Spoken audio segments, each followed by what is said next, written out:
മാവേലിക്കര തഴക്കരയിൽ വീടിന് സമീപം നിർമ്മിച്ചുകൊണ്ടിരുന്ന പോർച്ചിന്റെ കോൺക്രീറ്റ് മേൽക്കൂര തകർന്നു വീണാണ് രണ്ട് തൊഴിലാളികൾക്ക് ദാരുണാന്ത്യമുണ്ടായത്. രണ്ടുപേർ അത്ഭുതകരമായി രക്ഷപ്പെടുകയും ചെയ്തു. മാവേലിക്കര കല്ലുമല പുതുച്ചിറ പ്ലാവിള വടക്കതിൽ ആനന്ദൻ, ചെട്ടുകുളങ്ങര പേള പേരേക്കാവിൽ സുരേഷ് ഭവനത്തിൽ സുരേഷ് എന്നിവരാണ് മരിച്ചത്. ഇവർക്കൊപ്പമുണ്ടായിരുന്ന മാവേലിക്കര പോനകം മങ്കാല വടക്കതിൽ ശിവശങ്കർ, കാട്ടുവള്ളിൽ കുറ്റിയിൽ വീട്ടിൽ സുരേഷ് എന്നിവരാണ് രക്ഷപ്പെട്ടത്. വെള്ളിയാഴ്ച ഉച്ചയ്ക്ക് 2:30 സംഭവം. മാവേലിക്കര നഗരസഭ 8-ാം വാർഡ് തഴക്കര പുത്തൻപുരയിടത്തിൽ മൂത്താന്റെ കിടക്കതിൽ സ്റ്റീഫൻ ഫിലിപ്പോസിന്റെ വീടിന് സമീപം നിർമ്മിച്ചുകൊണ്ടിരുന്ന പോർച്ചിന്റെ കോൺക്രീറ്റ് മേൽക്കൂരയുടെ വാർപ്പിനായി ഉപയോഗിച്ച തട്ട് ഇളക്കി മാറ്റുന്നതിനിടെയായിരുന്നു അപകടമുണ്ടായത്. തട്ടിളക്ക് അവസാന ഘട്ടത്തിലെത്തിയപ്പോൾ പൊടുന്നനെ കൂരയുടെ മാതൃകയിൽ നിർമ്മിച്ചിരുന്ന കോൺക്രീറ്റ് മേൽക്കൂര താഴേക്ക് പതിക്കുകയായിരുന്നു. ഭിത്തി ലെവലിൽ മറ്റൊരു തട്ട് കെട്ടി അതിൽ നിന്നായിരുന്നു മുകളിലെ കൂരയ്ക്കുള്ള തട്ട് കൊടുത്തിരുന്നത്.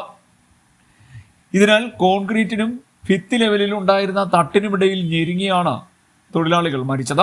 ഇവർക്കൊപ്പം മുകളിലുണ്ടായിരുന്ന ശിവശങ്കർ മുകളിൽ നിന്ന് ചാടിയും ഏണിയിൽ നിന്ന് ഇവരെ സഹായിക്കുകയായിരുന്ന സുരേഷ് ഏണിയിൽ നിന്ന് ചാടിയും രക്ഷപ്പെടുകയായിരുന്നു.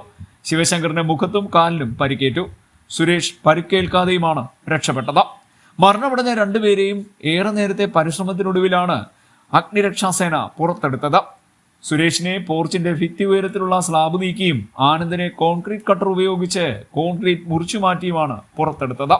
മാവേലിക്കര അഗ്നിശമന സേന STO ഇൻചാർജ് PG അനിൽകുമാറിന്റെ നേതൃത്വത്തിൽ 3 യൂണിറ്റ് ഫയർഫോഴ്സും Kayamkulam STO Jebin Joseph, assistant STO CD Roy എന്നിവരുടെ നേതൃത്വത്തിൽ അഡ്വാൻസ്ഡ് റെസ്ക്യൂ ടൂൾ യൂണിറ്റും മാവേലിക്കര പോലീസും സംയുക്തമായാണ് രക്ഷാപ്രവർത്തനം നടത്തിയത്. മാവേലിക്കരയിൽ അഡ്വാൻസ്ഡ് റെസ്ക്യൂ ടൂൾ യൂണിറ്റ് ഇല്ലാതിരുന്നത് രക്ഷാപ്രവർത്തനം വൈകാൻ കാരണമായെന്നു ആരോപണമുണ്ട്. വൈകിട്ട് 4 മണിയോടെയാണ് രണ്ടാമത്തെ ആളിന്റെ മൃതദേഹം പുറത്തെടുത്തത്.